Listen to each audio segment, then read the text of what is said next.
আসসালামু আলাইকুম প্রিয় দর্শক, আশা করি আপনারা সবাই ভালো আছেন আল্লাহর রহমতে। এইমাত্র পাওয়া আবহাওয়া দপ্তর থেকে আজকে সবচেয়ে গুরুত্বপূর্ণ খবর। আজ রাতেও আসছে কালবৈশাখী ঝড়। ইতিমধ্যে 5টি জেলায় লাল সতর্কতা জারি। ভারী বৃষ্টিতে ভাসতে পারে একাধিক জেলা।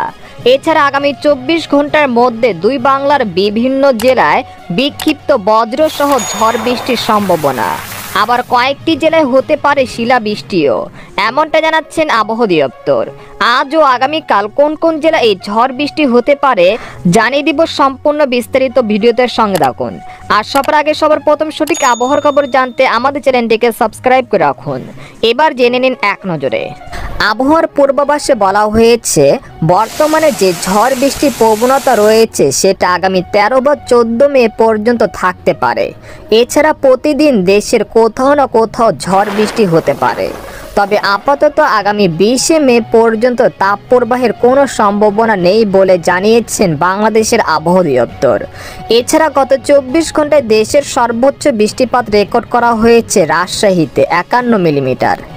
এদিকে আবহাওয়ার আরেক সতর্কবার্তায় বলা হয়েছে, এখন থেকে পরবর্তী 24 ঘন্টায় রংপুর, রাজশাহী, খুলনা, ময়মনসিংহ, বরিশাল, ঢাকা, চট্টগ্রাম ও সিলেট বিভাগের অধিকাংশ জেলায় আজ রাতের মধ্যে হঠাৎ উত্তর পশ্চিম আকাশে কালো মেঘ করে তীব্র বজ্রসহ কালবৈশাখী ঝড় বৃষ্টি হতে পারে। তাই উত্তর পশ্চিম আকাশে নজর রাখুন, রোদের কাজে সতর্ক থাকুন। এদিকে কালবৈশাখী ঝড় বয়ে যাওয়ার আশঙ্কা থাকায় দেশের অভ্যন্তরীণ 9টি নদী বন্দরগুলোর জন্য 2 নম্বর নৌ হুঁশিয়ারির সংকেত দেখাতে বলা হয়েছে। এর মধ্যে রংপুর, রাজশাহী, খুলনা, নোয়াখালী, কুমিল্লা, বরিশাল, পটুয়াখালী, চট্টগ্রাম এবং কক্সবাজার অঞ্চলসমূহের উপর দিয়ে পশ্চিম বা উত্তর পশ্চিম দিক থেকে ঘন্টায় 60 থেকে 80 কিলোমিটার বেগে দমকা অথবা ঝড়ো হাওয়া সহ অস্থায়ীভাবে বৃষ্টি অথবা বজ্রসহ বৃষ্টি হতে পারে।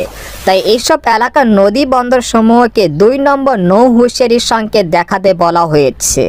এদিকে বাংলাদেশের আবহাওয়াবিদ মোহাম্মদ ওমর ফারুক জানান, আজ সকাল 9টা থেকে পরবর্তী 24 ঘন্টায় রাজশাহী, রংপুর, ঢাকা, খুলনা, বরিশাল ও চট্টগ্রাম বিভাগের অনেক জায়গায় এবং ময়মনসিংহ ও সিলেট বিভাগের কিছু কিছু জায়গায় অস্থায়ীভাবে দমকা বা ঝড়ো হাওয়া সহ বৃষ্টি বা বজ্রসহ বৃষ্টি হতে পারে।